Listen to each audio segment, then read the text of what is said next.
me voy más rápido porque ya lo expliqué el martes, ¿verdad? Entonces ustedes me van diciendo. Recuérdense que la práctica de conectarnos también hoy es ver si ya podemos continuar sobre el contenido que vimos y ya verlo un poco más rápido, sin perdernos. Entonces, aquí si te das cuenta, Luis, podés apreciar claramente la diferencia, digamos, hasta te lo marcan como con un negro más profundo, ¿verdad? Entre una fisura y una cisura. Pero realmente hacen referencia a lo mismo. Pero entonces todas estas que están acá son cisuras, ¿ve? Todas. Todas esas linitas que dividen las circunvoluciones. Porque la circunvolución es el choricito, digamos, el puro choricito. Las cisuras son las que están así, como los quiebres, los bordecitos. Y la fisura con F es un bordecito que es más pronunciado. Como estos, ¿verdad? Surco también, mira. Surco, fisura, ¿verdad? Le llaman también a ese tipo de divisiones más pronunciadas. Bien.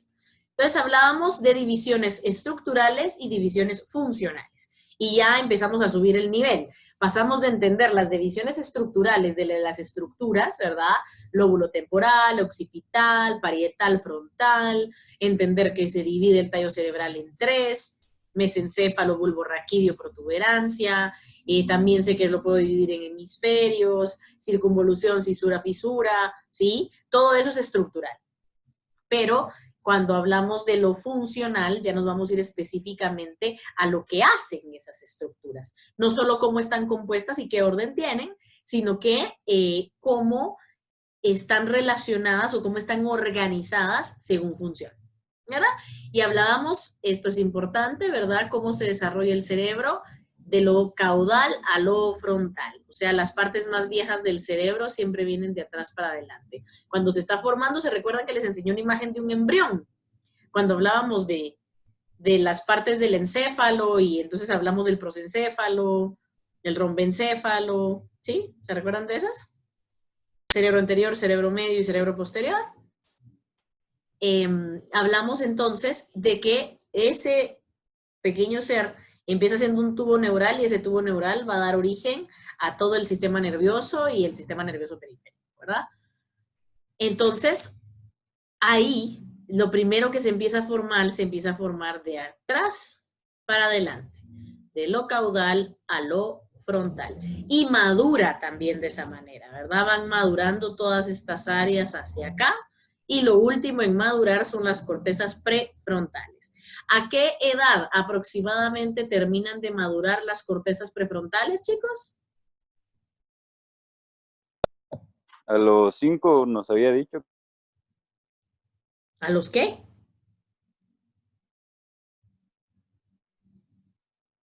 Cinco creo que eran, ¿no?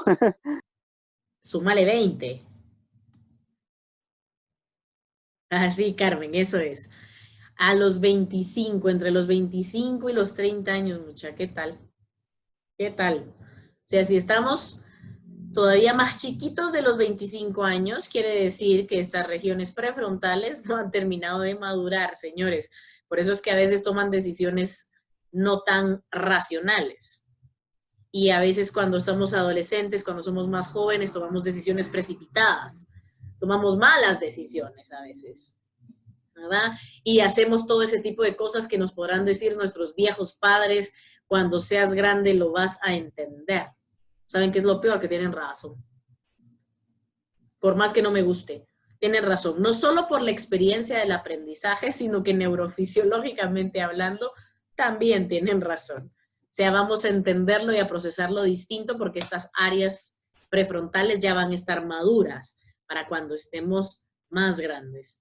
Así que decisiones fundamentales, decisiones trascendentales, chicos, con quién me caso, con quién me quedo, me hago ese tatuaje, me hago la vasectomía porque yo sé que no quiero tener hijos, me voy a quitar la matriz porque no quiero ser madre. Todas esas decisiones que no tienen retorno, tal vez la del tatuaje no es tan grave, porque ahora por lo menos con la tecnología láser es dolorosísimo, ¿verdad? Duele mucho, pero con láser se puede borrar o se puede cubrir, pero una decisión definitiva, como por ejemplo, yo no quiero ser madre, así que me quito la matriz, ¿verdad? O hay hombres que dicen, yo no quiero ser papá nunca, nunca, yo no quiero traer hijos al mundo porque el mundo está torcido y es una desgracia, todo. Y entonces se realizan vasectomías, ¿verdad? Jóvenes, muy jóvenes. Y luego son decisiones que les pueden traer consecuencias lamentables, pueden perder al amor de su vida porque no le pueden dar hijos, ¿verdad? Y ustedes mismos van a sentir de repente en un futuro alguna necesidad de decir, a la gran, creo que ya alcancé todo en mi vida, a nivel intelectual, a nivel profesional, a nivel familiar. ¿Qué más quisiera experimentar en la vida? Tal vez quiero saber qué se siente ser padre. Y encuentro una persona con quien responsablemente nos podamos hacer padres y decido algo como eso. Pero eso no lo voy a saber hasta que llegue ese momento. En este punto, joven, nadie quiere hijos, chicos. Nadie. Menos con la situación actual. Pero va cambiando. Nuestra corteza va madurando. Y eso tiene que ver con crecimiento y evolución. Entonces recuerden, toda decisión trascendental, desenchance. Si tienen menos de 25, desenchance de que maduren. Ah, estoy tan cansado, estoy tan harto, creo que voy a matar a mi vecino, ya no lo soporto. Antes de matar al vecino, esperen, esperen, evalúen con prefrontales, pero prefrontales madurados. Bien, entonces vemos importantes, ¿verdad? De atrás para adelante, áreas visuales, áreas somatosensoriales, áreas motoras, áreas auditivas y la corteza prefrontal que se encarga de los procesos superiores.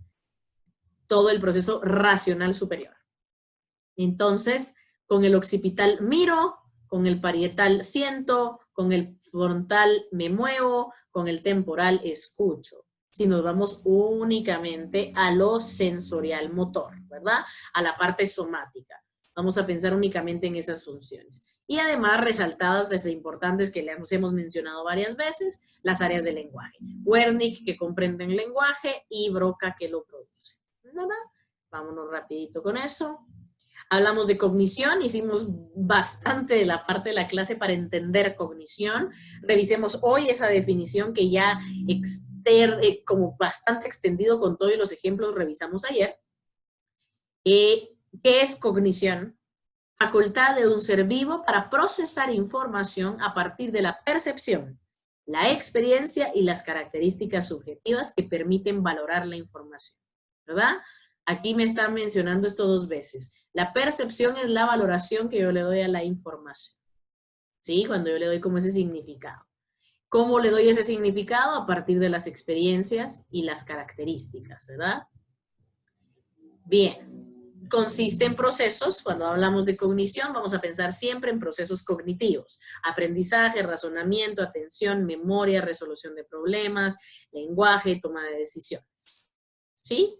Y en la que no aparece aquí, que es típica de los prefrontales, las funciones ejecutivas. Esa quiero que la tengan así como, esa es otra función cognitiva importante. Bien. ¿Qué más vimos? Hablábamos de que en la cognición entran en proceso todos los procesos donde el input sensorial, hablábamos de input, ¿verdad? Que es el input, todo lo que ingresa por las vías de los sentidos, ¿verdad? Por las vías sensoriales. Todo lo que se ve, lo que se escucha, lo que se huele, lo que se toca y lo que se saborea. Eso es un input sensorial, una entrada de algún estímulo por alguna de las vías sensoriales. Y ese estímulo es transformado, reducido, elaborado, almacenado, recuperado y utilizado. Todos esos procesos que se dan hacen referencia a la cognición. La apariencia que tienen nuestras percepciones de ser imágenes directas y precisas del mundo es una ilusión. Otra cosa importante a la hora de querer emplearlo en tratamiento, ¿verdad? Recordar esto, que no estamos percibiendo tal cual como es la realidad. Ninguno lo hacemos exacto. Por eso el tema de la realidad, cuando hablamos filosóficamente, es tan cuestionado y es un tema de debate. ¿Qué es la realidad? La realidad son los hechos, pero ¿qué son los hechos? Si cada quien lo percibe de una forma distinta. Entonces, para eso se utilizan los criterios de objetividad, ¿verdad? En donde, ¿cómo nosotros correlacionamos que algo sea cierto? ¿Cómo puedo yo saber si algo es verdadero? Hay una prueba básica que se utiliza para poder confirmar si algo que yo estoy viendo, que estoy sintiendo, que estoy percibiendo es verdadero. ¿Cuál es esa? ¿Cuál creerían ustedes que es la prueba más básica y simple que hacemos todos a la hora de querer confirmar la realidad?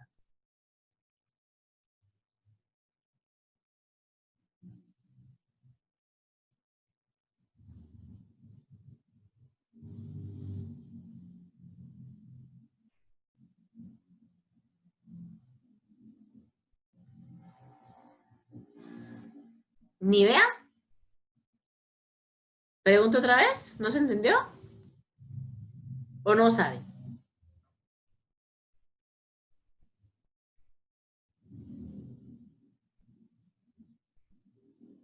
Chicos, existen, están, no están. No sé, dice Gerson. Pensémoslo fácil. Cuando ustedes están experimentando algo extraño, ¿qué es lo primero que ustedes hacen para poder confirmar que eso sea cierto? Pensemos en vámonos a algo fácil de entender. Pensemos en algo paranormal. Si ustedes están viendo algo y están con alguien alrededor, ¿qué es lo primero que hacen?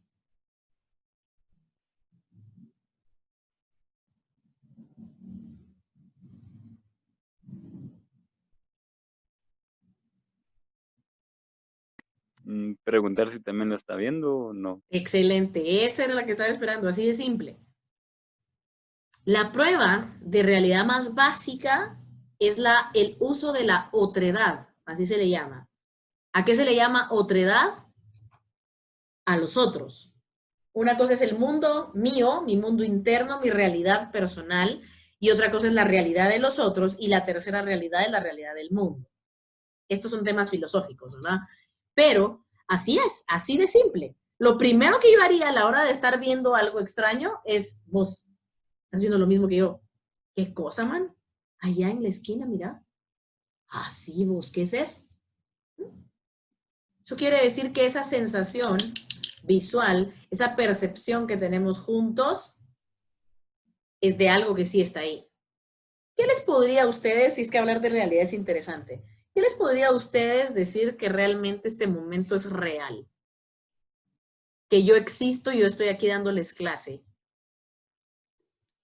Porque la veo, Por ejemplo, así es. la escucho. Pasaría, ajá, ¿me escuchas? Así es, así es. Por eso el tema de la percepción es tan importante, porque la percepción nos va a dar retroalimentación de la realidad, de lo que hay afuera, de lo que hay en el mundo externo. Con lo que yo percibo, yo puedo saber qué es lo que hay afuera. ¿Y cómo puedo confirmar que eso sea real? No estoy todo el tiempo confirmándolo, yo simplemente sé que es real. Pero cuando nos ponemos a cuestionar esto, es hasta incómodo, porque uno dice, bueno, ¿y qué tal Arjona lo canta en una canción que dice, bueno, ¿y qué tal que no somos esto que siempre hemos creído, que estamos aquí en el planeta Tierra, somos dueños y señores de todo, sino que simplemente soy el juguete predilecto de un niño extraterrestre? Eso es lo que dice Arjona en su canción. Interesante si hacemos un análisis de eso, ¿verdad? ¿Qué nos podría realmente nosotros confirmar que no somos piezas de un jueguito de muñequitos de un niño extraterrestre gigante? ¿Verdad? Suena bien loco, pero no sé si me están entendiendo a dónde voy con esto. O sea, la realidad se retroalimenta de mis percepciones y de la otredad. Cuando entre todos nos conversamos aquí, hablamos todo, sabemos que tal cosa, yo les digo, vamos a hacer esto aquí, nos reunimos aquí, por ejemplo, las personas que estamos, porque sabían que hoy teníamos nuestra clase extra, en fin, ¿verdad? Pero, ¿cómo puedo yo confirmar de que no es una ilusión? Y eso se le llama ilusión.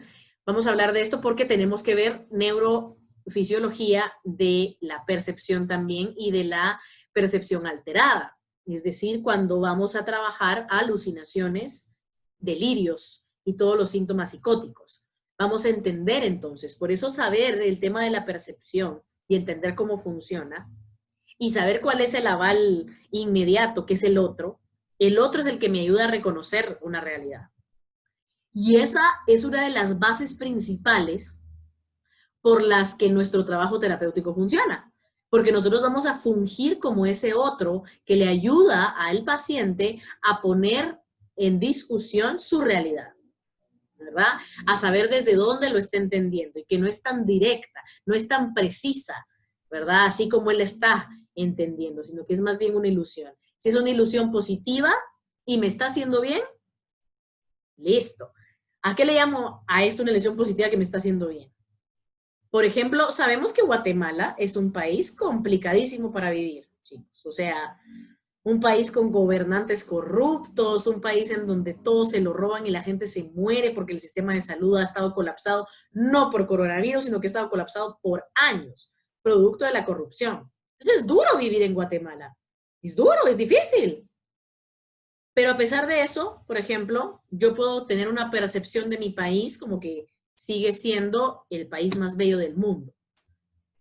Y yo me siento orgulloso de ser guatemalteco. Entonces, esa es una percepción y podría ser una ilusión si lo queremos ver de una manera, ¿verdad? Pero ¿a qué me refiero con que es positiva? Con que yo estoy generando una percepción a partir de los elementos positivos que tiene Guatemala. Porque todo, chicos, todas las realidades, todas las vivencias, todo lo que nosotros vayamos experimentando tiene los dos lados, siempre. Aunque no parezca. Incluso las situaciones más horribles, como por ejemplo una situación de violencia sexual, que le hemos tocado varios, ¿verdad? O sea, ¿qué parte positiva puede tener que alguien me viole? Incluso en una situación como esa, se puede trabajar para encontrarla la parte positiva. Y sonará bien loco, ¿verdad? Pero no podemos entrar en esos detalles, pero sí se puede. ¿Y qué vamos a utilizar en eso? El trabajo de la percepción. ¿En qué nos estamos fijando? ¿En qué estímulos externos nos estamos fijando? Y entonces es importante trabajar esto. No siempre es tan directo. Muchas veces es una ilusión porque está sujeta a características subjetivas y a todo lo que es muy personal y muy individual. Esto se logra con la conexión precisa y ordenada de las células del encéfalo. Se recuerdan, las conexiones no son las mismas, todos los encéfalos son diferentes y además se modifican con la actividad del aprendizaje. Bien, hablábamos de que cada función, esto es importante, ¿verdad? Cada función está localizada en una región específica del encéfalo, pero una función específica no está mediada exclusivamente por una sola región, ¿sí? Importante y lo revisábamos ayer. Sí podemos entender que hay ciertas áreas especializadas, pero cuando queremos escoger una función específica como lenguaje o memoria, no vamos a decir que está ubicada específicamente en el giro medial del lóbulo temporal hacia el área ventromedial. No, nunca vamos a encontrar una función específica así de localizada, eso no existe, eso es falso. Para cada función se requiere una acción integrada de diferentes regiones. Eso sí es verdadero. Todo nuestro cerebro se interconecta todo con todo para poder dar digamos, a luz o permitir que suceda una facultad o una función cognitiva. Todito se conecta. Y lo hacen las áreas de asociación.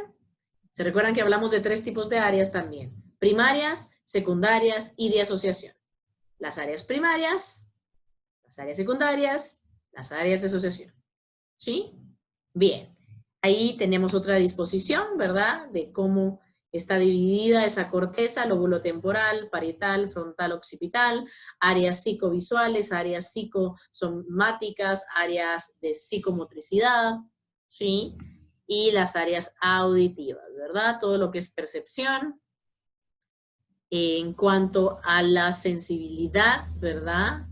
Psicosensitiva, psicosomático, todo lo que está en sensación del cuerpo es parietal. Lo que entra por los ojos es visual, lo que se entra hacia el temporal son los estímulos auditivos. Y en la parte frontal ya vamos a encontrar el movimiento y en lo prefrontal las funciones ejecutivas. Que se les vaya a quedar. Y nos habíamos quedado en esta parte, ¿verdad? Áreas de Brodmann. Entendíamos cómo fue que Brodmann hizo esta separación y que él encontró, nos numeró de la 1 a la 48, aunque realmente ahora ya hay hasta la 52, pero en ese momento Brodmann encontró hasta la 48. Miren cuándo fue esto, mucha, en 1909. Hace un montón de tiempo. Y en 1909 ya Brodmann utilizó la tinción de Nissl. ¿Saben qué es tinción de Nissl? ¿Lo habían escuchado? No. No.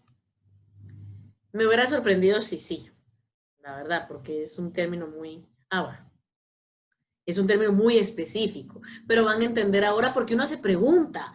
Bueno, por lo menos yo me lo preguntaba. Yo decía, pero ¿cómo le hace Brodmann en 1909 para saber que las células, o sea, que la citoarquitectura, es decir, que la estructura de las células es diferente? ¿Cómo pudo saber? O sea, nosotros que ya vimos el cerebro, ¿y cómo le hago? ¿Cómo sé? ¿Cómo se hace un estudio de citoarquitectura celular? Así se le llama. La tinción de Nissl es una técnica que se utiliza en los estudios de citoarquitectura celular. El estudio de citoarquitectura celular, que no les confunda tanto el término así todo, citoarquitectura celular, la forma, la estructura que tiene una célula, ¿sí?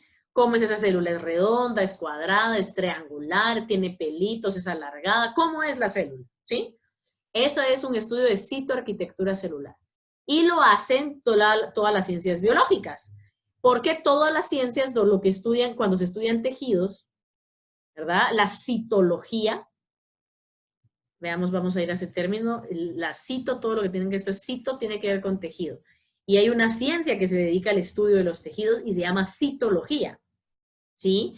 Y ellos estudian tejidos. O sea, estudian las células de esos tejidos, qué es lo que hacen. Estudia, por ejemplo, un citólogo es el que estudia tejido canceroso. Entonces, a través del estudio de las células puede encontrar respuestas o medicamentos, o en su momento, la cura del cáncer, imagínense. Eso es lo que hace un citólogo. Estudia tejidos. ¿Y tejidos de qué? ¿Los citólogos son solo los que trabajan con el cerebro? No, los citólogos trabajan con todos los tejidos del cuerpo. Entonces ellos pueden agarrar un pedacito de piel de brazo, un pedacito de cabello, un pedacito de intestino, un pedacito de corazón, ¿sí? O sea, van a tomar muestras de tejidos de diferentes partes y analizan el tejido.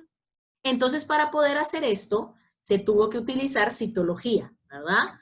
Tuvieron que extraer tejido cerebral y medir y estudiar cómo estaban las formas de esas células, que esas células cerebrales ustedes saben que se conocen como neuronas, las que están específicamente en la corteza y en el cerebro. Entonces, ¿cómo le hicieron para encontrar la diferencia? Utilizaron la técnica que se llama tinción de Nissl, ¿verdad? Tinción, el término tinción viene de teñir. Cuando ustedes de repente compran una blusa y les gusta mucho, la usan y de tanto lavarle se le quita un poquito el color, era una blusa así negra bien bonita. Ustedes la pueden volver a teñir. Compran un poco de añelina, se echan un traste con agua y se mete la playera y se vuelve a teñir, ¿sí? Este chaleco, las telas, lo que yo tengo, tiene color, ¿verdad? Y esa tela se tiñe, ¿verdad? Se le pone color. ¿Han visto, por ejemplo, cuando dicen, ay, vos mezcla ese tu calzón rojo con las sábanas y miras a tu babosada desteñía, dice la mamá. Desteñía, mira, y me manchó toda la ropa. Desteñir, teñir, vienen de tinción. La tinción es el ponerle color a las cosas. Y la tinción de Nissl es que se utilizan tintes para poder reconocer el tejido. Es una técnica de teñido usada comúnmente en secciones de tejido nervioso, especialmente en los cuerpos de Nissl. Y ahorita vamos a ver, los cuerpos de Nissl son ciertas regiones que están en la neurona, ¿sí? Y entonces los cuerpos de Nissl son acumulaciones basófilas. ¿Qué es basófilo? Lo basófilo es una célula que se tiñe fácilmente, es una región de tejido que se tiñe con facilidad. ¿Han visto lo que pasa, por ejemplo, si ustedes dejan caer una gota de algo en un papel blanco? Se riega la gotita y se tiñe, ¿sí? El papel es así. Pero si por ejemplo, cae una gota en el plástico, ¡uy, Dios! Tendría que pasar bastante tiempo para que esa mancha tiña. Que si pasa, si ustedes dejan una mancha en una mesa, la mesa se va a percudir, dice la gente. La mesa se va a manchar, ¿sí? Se va a teñir, ¿verdad? Pero hay tejidos que son más fáciles de teñir que otros. Yo boto café en una mesa, en un ratito yo paso un trapo y se quita, no se tiñe. Pero si yo boto un poquito de café en una hoja, ¿qué pasa con la hoja? Se tiñe fácilmente. Eso quiere decir que la hoja es basófila, ¿sí? Lo basófilo hace referencia a algo que se tiñe fácilmente. Entonces los cuerpos de níquel en las neuronas son basófilos y se encuentran en el pericarión y en la primera porción de las dendritas. Faltan en el axón y en el cono axónico. ¿Saben qué es el pericarión? A ver si lo entienden por contexto.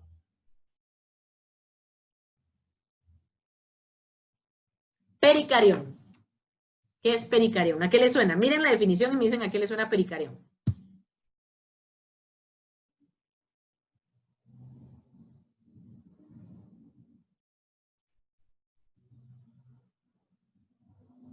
Ustedes que saben las partes de la neurona. Eric, que tal vez puede estar alrededor. ¿Qué más? A ver, mucha. Díganme. Prueben. ¿A qué suena? ¿A qué? O sea, pericarión, me imagino que no lo habían escuchado antes. Por eso es que yo lo pongo siempre en esta clase para que aprendan también este término. Miren cómo dice. Se encuentra en el pericarión y en la primera porción de las dendritas, falta en el axón y en el cono axónico. Me está hablando de varias partes de la neurona, ¿verdad? Me habla de las dendritas, me habla del axón, me habla del cono axónico. ¿Qué será el pericarión entonces?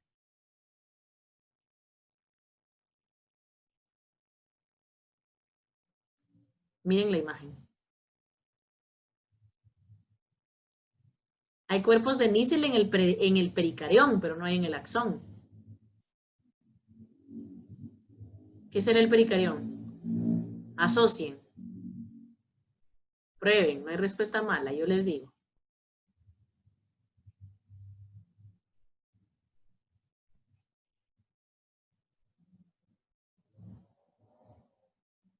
Es una parte de la neurona.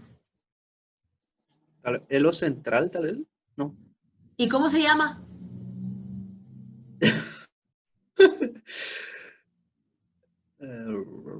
Acuérdense, ¿cómo se llama esa parte de la neurona? En donde está el núcleo.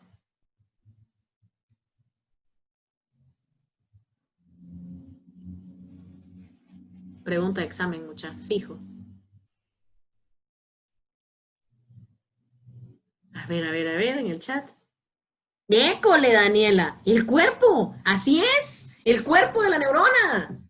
El soma. El cuerpo, el soma. ¿Se recuerdan? Cuerpo de la neurona, axón, dendritas. ¿Sí? Soma, axón, dendritas. Al soma, al cuerpo de la neurona, también se le conoce como pericarión.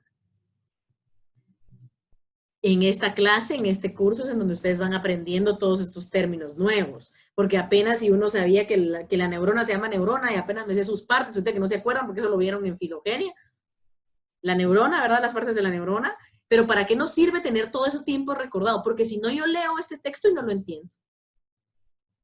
¿Sí?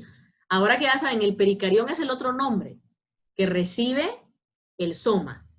¿Sí? Pregunta de examen. Es lo mismo que hemos ido practicando desde la primera clase, que les decía, a ver, ¿qué otro nombre recibe el mesencéfalo? Cerebro medio. ¿Qué otro nombre recibe la protuberancia? Puente de Balolio. ¿Qué otro nombre recibe el bulbo raquídeo? Médula oblonga, ¿sí? Lo mismo. ¿Qué otro nombre recibe el cuerpo de la neurona?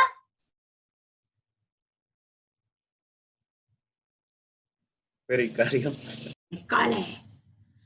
O soma. Este también tiene 3. Soma. Pericarión. Eso. Pericarión, soma, cuerpo de la neurona. ¿Sí? Pero, ¿por qué les enseño esto, mucha? Porque cuando ustedes leen no entienden. Y lo que pasa es que no entienden porque les falta vocabulario. Solo en esta hay varias cosas que nosotros tal vez nunca habíamos escuchado. Tinción, basófilo, pericarión. Solo con eso parece que estoy hablando con otro idioma. Y es español, mucha. Solo que es español científico. Entonces, entendamos cómo funciona la tinción de níquel. ¿Ven? Que aquí ya tiraron el tinte. Este es un corte que tiene tinción de níquel. Así se mira, chicos, un corte de un tejido. Esta es una imagen de un microscopio. ¿Sí? Entonces, en el microscopio lo que vamos a ver es una sección de tejido. ¿Alguna vez ustedes se han quitado un pellejito? Piensen en tejido, así como un pedacito. O se les ha levantado una ampolla. ¿Sí? Sí. Esa telita, eso es tejido. Si yo pusiera esa telita abajo de un microscopio, yo podría ver las células. ¿Sí? Entonces, si yo agarro un pedacito, así como un bisturí delgadito, y yo corto un pedacito de corteza, ¿sí? Yo lo puedo poner abajo del microscopio y esto que está aquí es lo que voy a ver. Solo que sin nada. ¿Verdad? Lo que voy a ver es blanco. Pero si yo a ese tejido le aplico esta técnica que se llama tinción de Nissl, yo le echo el tinte, los cuerpos basófilos, ¿verdad? Que son los cuerpos de Nissl, se van a teñir. Entonces yo ya puedo ver a las neuronas. Las neuronas no tienen color. Yo las puedo ver en esta imagen, pero porque esa es una imagen de tinción de Nissl. Entonces se mira, ¿y qué es lo único que se ilumina? Si se dan cuenta, lo único que se tiñe, los cuerpos basófilos que solo se encuentran en el pericarión o en el cuerpo de la neurona. Entonces lo único que puedo ver es el cuerpo en una tinción de Nissl. Pero al ver el cuerpo es fantástico porque vean, por ejemplo, la forma de esta neurona comparada con la forma de esta. ¿Sí? Miren la forma de esta y vean la forma de esta. Miren estas. Miren, son chiquitas. Y estas son mucho más grandes, ¿eh? ¿Sí? Entonces, eso es lo que me puede ayudar a mí a poder definir la citoarquitectura celular y la citoarquitectura neuronal. Que yo pueda ver entonces la arquitectura que tiene cada una de las células y lo puedo ver gracias a la tinción de Nissl. Porque si no las hubiera pintado, no las miro, solo miro toda una cuestión blanca con un poquito ahí de cositas, no entiendo qué es qué. En cambio, cuando le aplico el tinte al tejido, los vasitos de los cuerpos de Nissl, que son basófilos, como que chuparan el tinte y se pintan solitos. Pero como los cuerpos de Nissl solo están en el núcleo, perdón, solo están en el cuerpo, nada más están en el soma o el pericarión, todos esos son sinónimos, es lo único que se va a pintar. Los axones no se pintan. Los axones están forrados de mielina. Entonces ellos no tienen cuerpos de Nissl, no se encuentran cuerpos de Nissl en los axones, por eso es que no se pintan. Yo sé que esto es complejo, pero ¿se entiende, chicos? Díganme, pónganme su manita para saber si estamos o no. Sí. Ahora. Entonces, es un poquito más claro entonces saber cómo lo hizo, cómo le hizo Brodmann. Pero entonces Brodmann viene, empieza a aplicar tinción de Nissl con los tejidos uno por uno, va viendo, va revisando y entonces él se va dando cuenta cómo son las neuronas, la citoarquitectura de cada neurona y con eso él decide hacer la separación por áreas según la citoarquitectura de las células. Bien. Y entonces aquí las podemos ver desde otra forma, ¿verdad? Tanto desde la parte por fuera donde se puede apreciar el hemisferio izquierdo, como con el corte sagital que nos va a dejar verlas por dentro. Esta imagen a mí me gusta mucho, quiero que la vean, ¿sí? Que la analicen. Cómo se va a ver, son las mismas áreas, pero cómo se mira dependiendo el corte. Y ahora que ustedes ya cortaron cerebros, ya saben qué es lo que veo de un lado y qué es lo que veo cuando tengo completa la imagen desde un hemisferio a que tenga yo un corte sagital. Miren cómo se viene hacia adentro, ¿verdad? Por fuera yo lo veo así, pero si hago el corte sagital, miren cómo es realmente el área 17 jala hasta adentro, ¿eh? Y las 18 al lado, y las 19 por las esquinitas. Es muy, muy lindo ver las diferencias de dónde están las áreas en el corte sagital, cómo se pueden ver y cómo se pueden ver en donde no hay corte, sino que se observa el hemisferio izquierdo completo. Y aquí hace una como clasificación por color, más o menos, y por función, ¿verdad? Entonces, las áreas de Brodmann clasificadas en esos colores. El área 24 está por dentro, dice Susana. Si te das cuenta, sí, mira, es el giro angular. Y no se puede ver. Si te das cuenta, estos son el tipo de cosas que quiero que analicen cabal en esta imagen. ¿Cómo? Así es, mira la 24. y la 23, por fuera no las puedo ver. Esas son áreas del giro angular, así se llama, y tienen que ver con la motivación. Este giro que está aquí, justo encima del cuerpo calloso, eso se llama giro angular, área 24 y 23. Si ustedes quieren localizar en alguna parte la motivación, o sea que ustedes, por ejemplo, estén aquí hoy, para que ustedes estén aquí hoy es porque sienten alguna motivación particular. Puede ser que la motivación sea que quiero seguir aprendiendo y me gusta la clase. Esa puede ser una. La otra motivación puede ser, no tengo tiempo de ver el video después. Ay, no, mejor me meto de una vez, hago mi clase y así yo ya la tengo. Aprovecho, porque necesito, porque mi motivación es el examen. Mi motivación es ganar el examen. Me puedo ir más lejos. Mi motivación es que yo quiera ser, al final del día, un profesional. Un buen profesional. Entonces yo me quiero preparar y quiero aprender. Entonces me meto a mi clase, ¿sí? La motivación guía la conducta, chicos. Cuando yo tengo motivación, es más fácil que yo realice cosas. Entonces eso está aquí, ¿eh? Giro angular. Área 24 y 23. Bien, entonces viendo la vista del hemisferio izquierdo, podemos encontrar funciones, ¿verdad, chicos? Funciones por color. Aquí sí está dispuesta. Si te dan cuenta, ¿se acuerdan que les decía que esta imagen está dividida y no es tan literal, ¿verdad, mucha? No es tan literal, ¿verdad? El que esta sea la división, sino que va a ser más parecido a esto, ¿verdad? O sea, no es que sean todas diferentes. Aquí están en diferentes colores para que podamos ver cada una. Y ya tendríamos que tener o meternos a una especialización máxima y yo volverme un experto de Brodmann si yo ya quiero saberme todas las áreas, entender específicamente por qué cada una es diferente. Entonces yo ya me tengo que meter a bioquímica, por ejemplo, y a ver ya estudios a citología, o sea, ya me tengo que meter a cosas mucho más profundas, que no es lo que nosotros necesitamos en aplicabilidad. Nosotros desde como psicólogos necesitamos saber qué funciones son las importantes y qué áreas están dentro de esas funciones.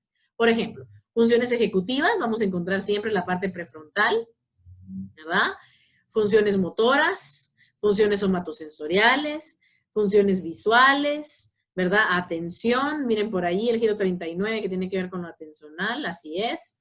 Memoria ubicada, se recuerdan que estaba como en blanco aquella imagen, yo les dije, si la lográramos ubicar, recuerden esto, no quiero que se vayan a confundir con esta imagen. La memoria y la atención son funciones difusas, pero si yo ubicara algunos centros principales, los podría encontrar aquí, ¿verdad? Pero es muy difusa, está por todas partes. La regulación emocional en estas partes aquí, del polo temporal, esto se llama polo temporal. Y en el polo temporal está la regulación emocional, igual que en esta parte de las regiones ventromediales de los prefrontales. Eso lo vamos a ver también luego. No entra en el parcial ahorita, pero lo vamos a ver específicamente. Regulación emocional, porque la producción emocional no está a nivel de corteza. ¿Dónde está la producción emocional? En el diencéfalo. El sistema límbico es el que produce emociones, pero las regula el polo temporal y las regula el área prefrontal. Y el sonido, ¿verdad? Todo lo de la audición, que lo tenemos aquí. Que ustedes logren hacer este mapeo como muy general de por dónde están más o menos las funciones principales, chicos, eso es lo más importante. No que se sepan cada una de las áreas, qué hace cada una, eso les serviría si ustedes quieren ser especialistas, expertos sobre alguna función en particular. Bien, y veo chat. Área 24 y el área 33, ¿a qué se refiere, Lick? Ay, Azucena, 33, tendríamos que revisar. Como te digo, no es que me las sepa todas, ni miro la 33. La 32 sí. 34, 35, 36. ¿Dónde viste la 33? ¿O estás preguntando porque no está?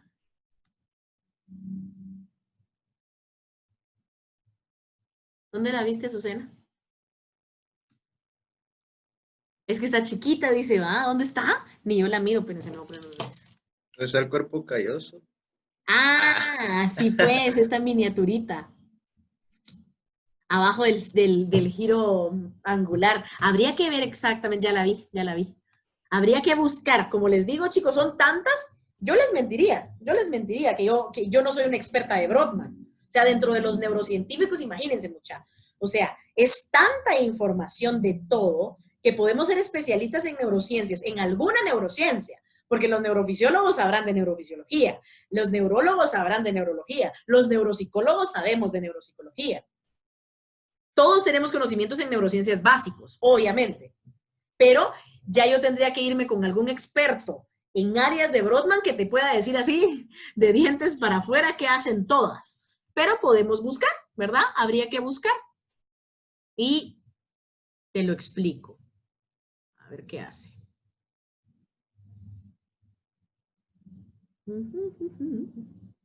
Toma de decisiones. Percepción del dolor, procesamiento emocional y planificación motora. Eso podríamos encontrar en el área 33. Imagínate, todo lo que hace es miniatura y hace 3 cosas importantes, ¿verdad? Toma de decisiones, percepción del dolor, procesamiento emocional, planificación motora. Miniatura y hace un montón de cosas. 33. Y vean eso. Entonces, no es que sean específicas, es lo que decía la diapositiva, eso quiero que lo tengan grabado en su cabeza por siempre, mucha. Una función específica no está mediada exclusivamente por una sola región, ¿sí? Para cada función se requiere una acción integrada de diferentes regiones. Entonces, estas funciones de las que estamos hablando en el área 33, por ejemplo, o sea, percepción del dolor, planificación motora, o sea, vamos a encontrarlas también en otras áreas, pero lo que pasa es que como todo el cerebro interconectado reacciona para poder dar a que aparezcan esas funciones, ¿verdad? Eso es algo importantísimo. Bien. Y quiero que lo vean en este cuadro. Este cuadro es súper útil para entender por área, por función. Véanlo despacito y lo voy a explicar. ¿Cómo está la división? Si se dan cuenta, la denominación funcional, es decir, aquí está en esta columna todas las funciones. Aquí me dicen qué lóbulo lo puedo encontrar y aquí me dice específicamente el área de Brodmann que pueda estar involucrada en esos procesos. Entonces, me habla de cosas diferentes. Córtex sensorial primario, córtex sensorial secundario, córtex motor primario, córtex motor de nivel superior y córtex de asociación. ¿Aquí de qué me está hablando? De los tipos de corteza. ¿Se acuerdan que córtex es corteza? ¿Verdad? Entonces hay diferentes tipos de corteza y aquí lo vamos a ver. Primario, secundario y de asociación.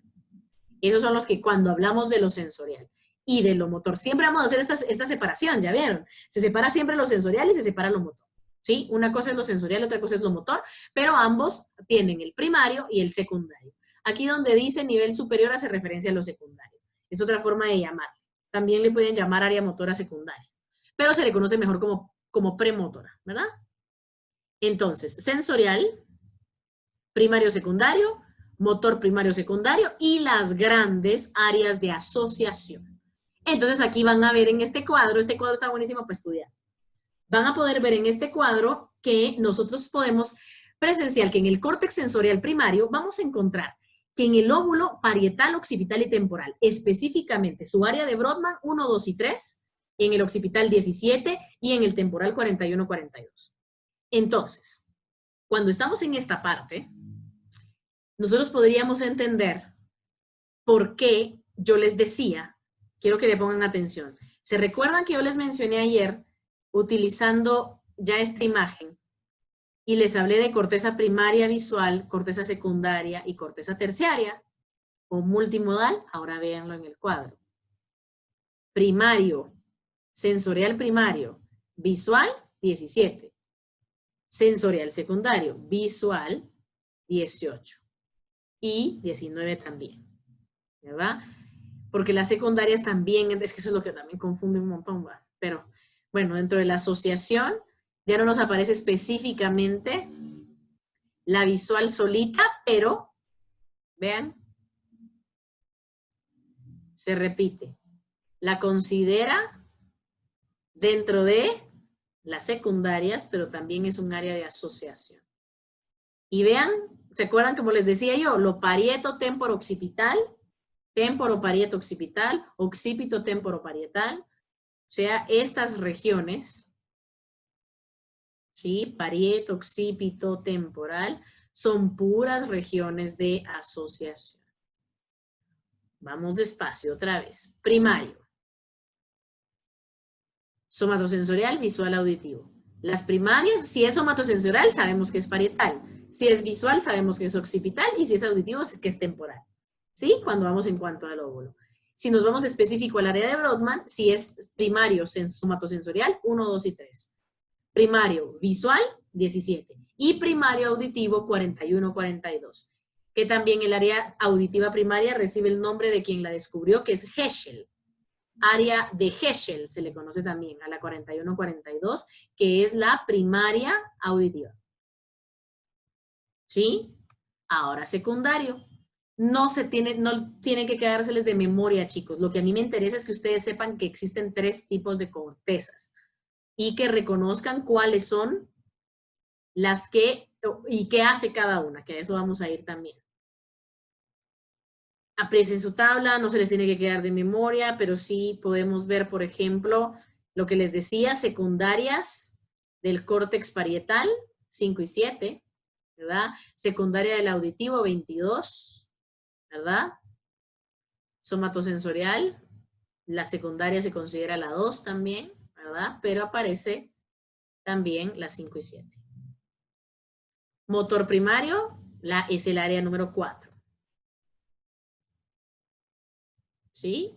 Vean. Y corresponde, si se dan cuenta, corresponde el área 4 a lo que yo les he hablado, es prerolándica. Son las cortezas que están por delante de la cisura de Rolando, son motoras. ¿Sí? Vamos a la tabla y nos damos cuenta que así es, ¿verdad? Motor primario y motor secundario. 4, 6, 8. 4, 6, 8. ¿Sí? Justo en el lóbulo frontal. Y córtex de asociación, ya nos vamos a quedar con áreas grandes, ¿verdad? 39 y 40 que van a ser importantes, esas sí quiero que se les queden donde están, que están como por aquí, hacia la parte, es pura parte, esta es una región parieto, temporo, occipital, ¿verdad?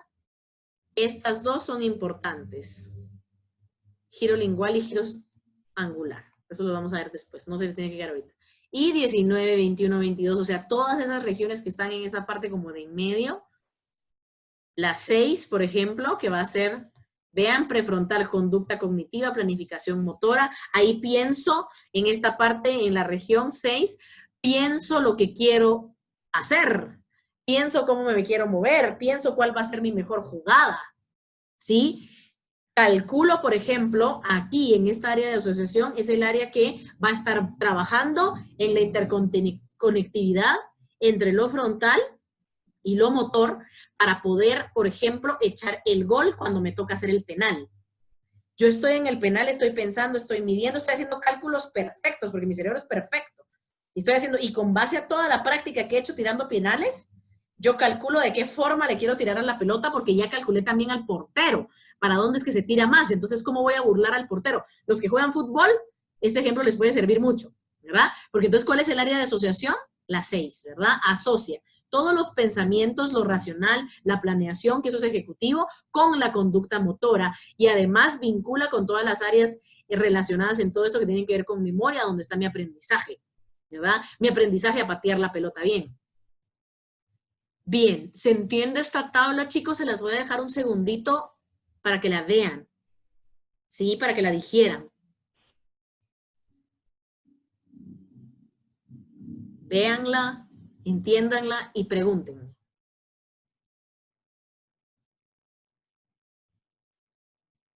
Antes de pasar.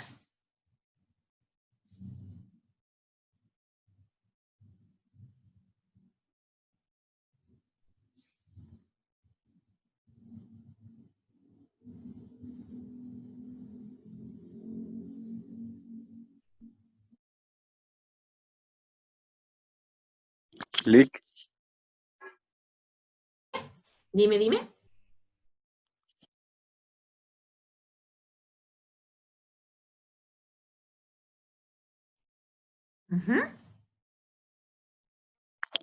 No sé si me escuchas, que mi internet estaba fallando.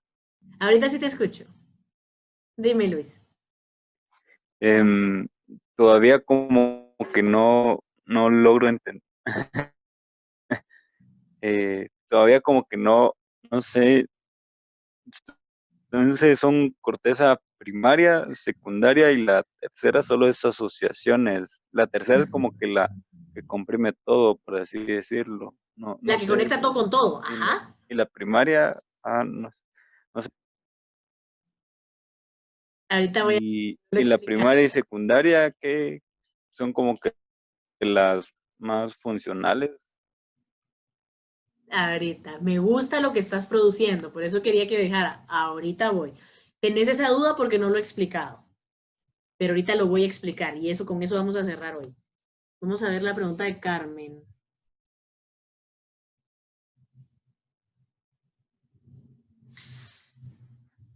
Qué buena pregunta. Miren lo que dice Carmen. Carmen pregunta. Los 3 tipos de corteza son córtex sensorial, córtex motor y córtex de asociación. Esa sería una forma de hablar de tipos de cortezas. Y otra cosa es hablar de niveles en las cortezas. Primario, secundario y de asociación. Ahí hablaríamos de otra cosa. ¿Se dan cuenta? Tipos de corteza, motor, sensorial, de asociación. Eso sí, así es. Tipos de corteza. Pero si hablamos en niveles de cortezas, primario, secundario y de asociación. Hay primarios sensoriales y primarios motores, ¿sí? Secundarios sensoriales y secundarios motores.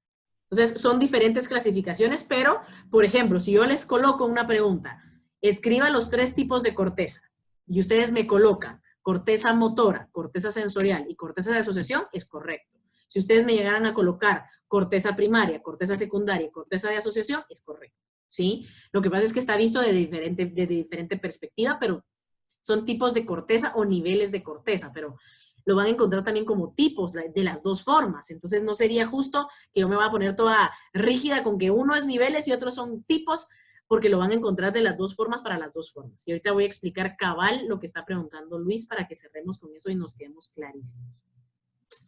A ver. Quiero ver, no, sí, vamos a explicarlo acá, pero te lo voy a explicar. Quiero ver si tengo una buena imagen. Tal vez la mejor sea esta. Sí. A ver. Entonces, cortezas primarias, cortezas secundarias y cortezas de asociación. Te lo voy a explicar con las cortezas que ya les dije. Vamos a entenderlo con el occipital. Eso que se les quede, porque ahí va la respuesta de Luis y eso les va a servir un montón para entender. ¿A qué se le llama una corteza primaria? Porque acuérdense que primarias hay un montón. Hay sensoriales y hay motoras, pero hay primaria, por ejemplo, corteza visual primaria, corteza auditiva primaria, corteza somatosensorial primaria, corteza, ¿sí? De cada uno de los dominios perceptivos. Y a esto se le llama neurofisiología de la percepción. Quiero que me pongan atencióncísima con toda su alma en esto. Cuando nosotros percibimos un estímulo, antes de percibirlo, necesitamos reconocerlo, ¿sí? Y para poder reconocer ese estímulo, lo primero que tiene que llegar a nosotros es una sensación. Aquí vamos a entender la diferencia entre sensación y percepción. La sensación es el estímulo en bruto. ¿Qué quiere decir?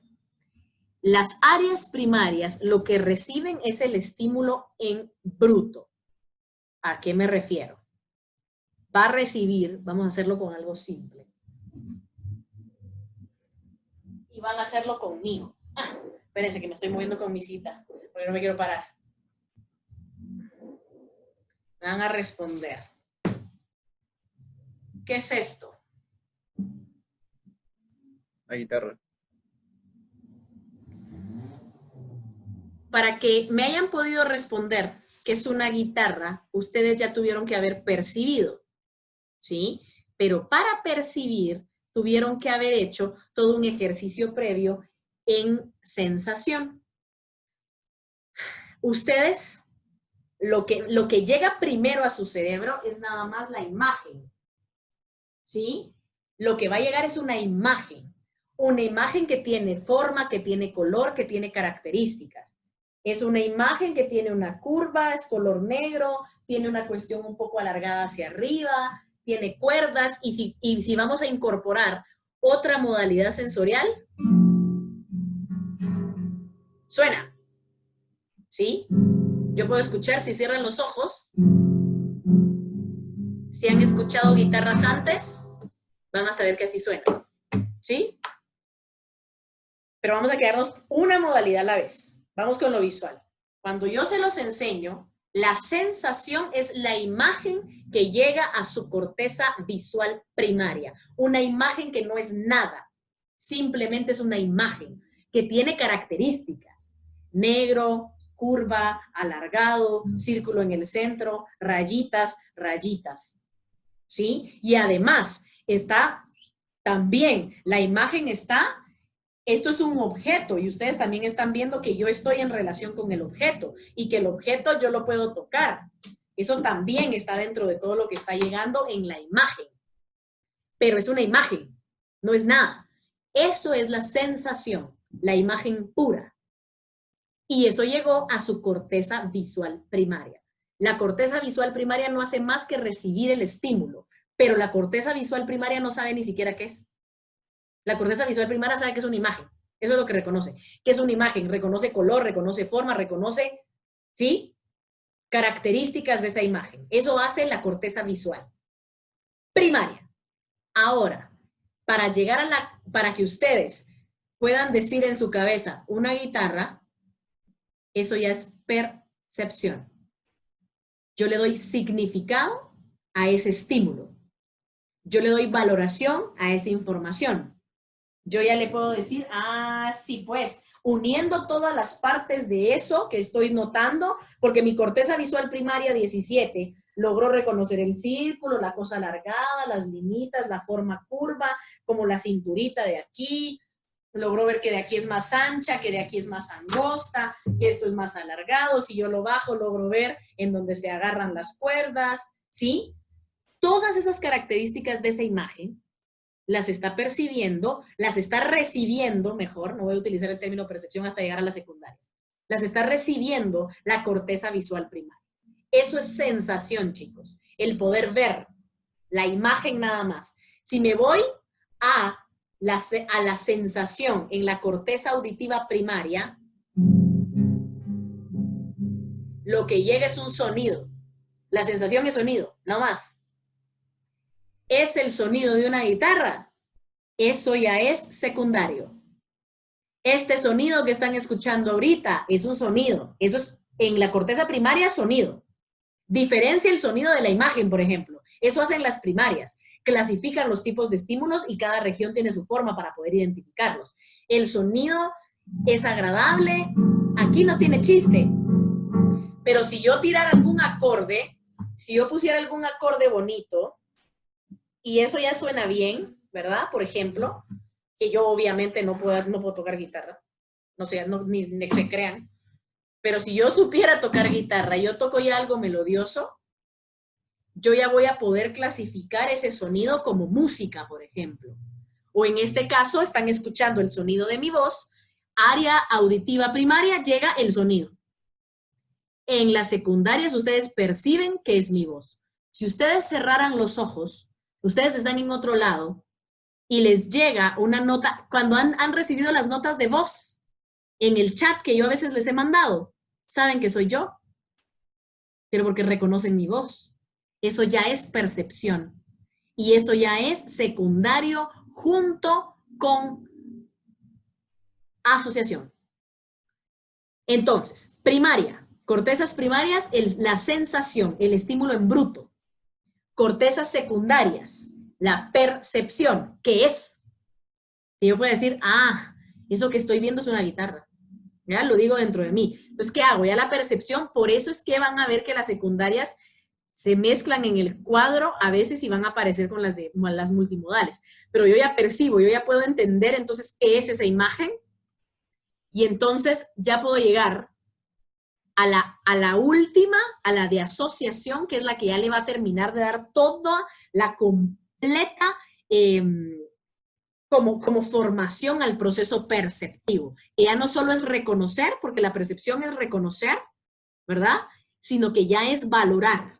Ya la parte de la valoración de la percepción lo va a hacer la corteza multimodal, porque la corteza multimodal va a jalar información de recuerdos, de aprendizaje, de lenguaje mismo para poderle poner la palabra, de las áreas de denominación, así se les llama, y esas están en el temporal, para que yo pueda decir, es una guitarra.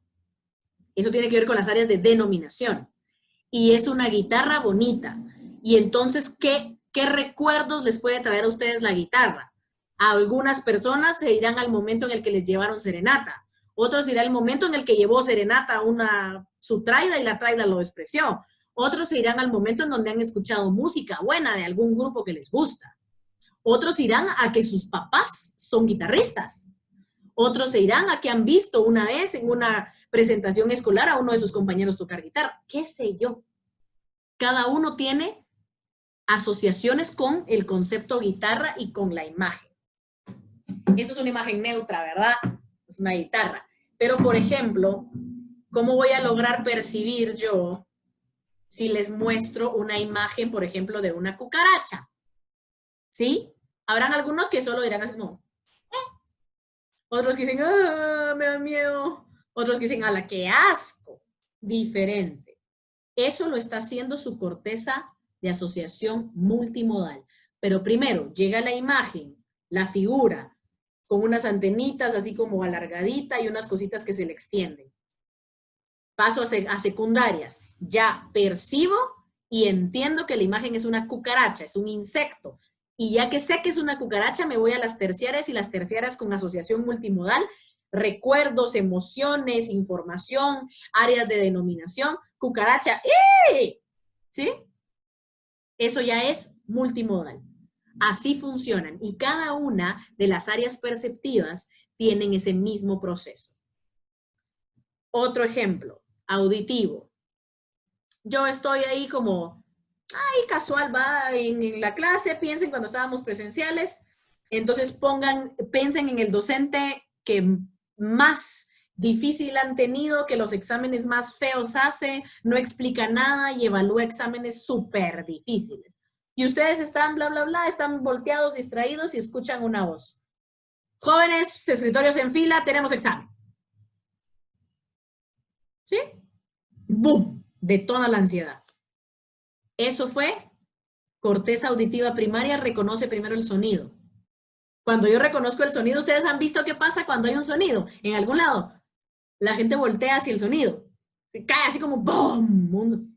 Y la gente voltea. Es un reflejo, ¿verdad? Porque estoy reconociendo, ¿verdad? Está llegando la sensación del sonido primero a mi corteza primaria. Eso es lo que me hace reaccionar. La secundaria ya es la que interpreta. Ay, ¿qué se cayó? Ah, se cayó. Ahí estoy multimodal, porque se cayó ¿qué? Lo que ya estoy viendo. Entonces eso es multimodal. Temporal occipital, ¿sí? Temporo-occipital. Estoy utilizando recursos visuales para poderle dar explicación a la percepción que estoy tratando de tener del sonido, ¿sí? Pero vuelvo al ejemplo del docente. Entonces escucho primero sonido, corteza auditiva primaria, corteza auditiva secundaria, ya lo percibe, y eso es la voz de Lick. Ya vino, tenemos examen. Percepción. Y las áreas de asociación multimodal en todo lo parieto temporo occipital ya son las que activan el sistema y dicen, ¡ah! ¿Me expliqué? ¿Se entiende, chicos? Para que ahora sí podamos ver el cuadro y entender a qué se refiere primario, secundario y de asociación. Estoy hablando desde lo sensorial, por supuesto. ¿Estamos bien? Díganme si no lo entienden. Vamos con otro ejemplo. Los voy a ver para ver si me están haciendo manitas porque no sé.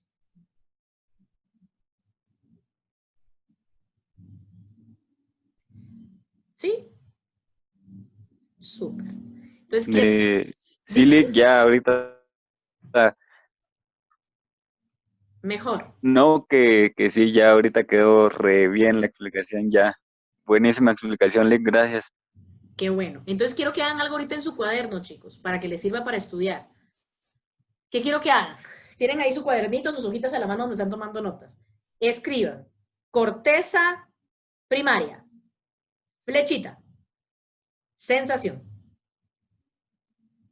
corteza secundaria. Percepción, entre paréntesis, reconocer el estímulo. ¿Sí? Voy otra vez, para que lo vayan anotando, voy despacito. Háganlo conmigo ahorita. Corteza primaria, flecha.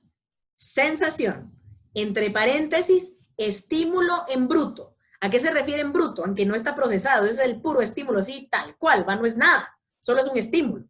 ¿Sí? Una imagen, un sonido, un olor, un estímulo, no es nada. Estímulo en bruto. Primero, bajo, corteza secundaria. Flechita. Percepción, entre paréntesis, reconocimiento del estímulo. Bajo, corteza de asociación. Flechita. Interpretación del estímulo. Le podríamos poner también percepción, porque es parte de la percepción, pero para que no nos confundamos, dejémosle la percepción a la segunda, porque la segunda es la que le va poniendo el nombre. La que lo reconoce, la que dice, es mi ex. Es mi ex, no tiene nada. Cuando llega a multimodal, puede ser, es mi ex. O puede ser, es mi ex. Interpretación. La multimodal entra en juego con todas las demás áreas de la corteza. Jala recuerdos, jala imágenes, jala olores, jala momentos, jala aprendizaje, lenguaje, todo. Y lo combina con ese estímulo para poderle dar interpretación. Entonces, en el ejemplo de Pepito López de ayer, van ustedes a entender mejor cómo es que se va dando ese proceso. Todo pasa primero por primaria, secundaria, hasta multimodal. Pero imagínense la velocidad. Todo el tiempo, con todos los estímulos, con todo lo que hacemos. Tiene esa vía. En este caso, por ejemplo, ustedes me están viendo y me están escuchando. No me están oliendo, no me están saboreando y no me están tocando. Así que estamos hablando de que están utilizando dos modalidades. Auditiva y visual. Eso quiere decir que su corteza visual primaria y su corteza auditiva primaria están en acción. Cada vez que la imagen está llegando. Porque eso es constante. La imagen es yo aquí, yo aquí, yo aquí, yo allá, yo aquí, ¿sí? La imagen cambia. Y eso está llegando a la imagen en bruto, que es una figura, una silueta humana que está cambiando, ¿sí? Al pasar a su corteza visual secundaria, entonces ustedes dicen, es la LIC haciendo payasadas. Es la LIC explicando lo que está tratando de explicar. Multimodal, qué chistosa la LIC, por ejemplo. Multimodal, a la gran, qué perrón, por fin entendí. ¿Sí? Eso ya es multimodal, toda la interpretación de lo que está sucediendo ahorita. Auditivo, misma cosa, están escuchando un sonido, corteza primaria, sensación, estímulo en bruto. Está llegando tal cual, es un sonido. Secundaria, ese sonido ¿qué es? Es voz. Y es voz de la LIC. Está explicando, es voz de clase. Esto es lenguaje. ¿Sí? Esto es secundario. Multimodal, Wernicke. ¿Me entienden? Multimodal están entendiendo lo que ese lenguaje está tratando de decir. Ustedes comprenden. Si yo estuviera hablando, por ejemplo, en mandarín, ustedes logran hacer primaria, secundaria, pero cuando llega multimodal, se va a quedar nada más, o sea, Wernicke no va a poder descifrar ese mensaje, entonces se va a quedar nada más, lo multimodal se queda en, no entiendo. Saber qué está diciendo. ¿Sí? ¿Se entiende, chicos lindos? Bueno, Sí. lo hayan anotado. ¿Alguna duda?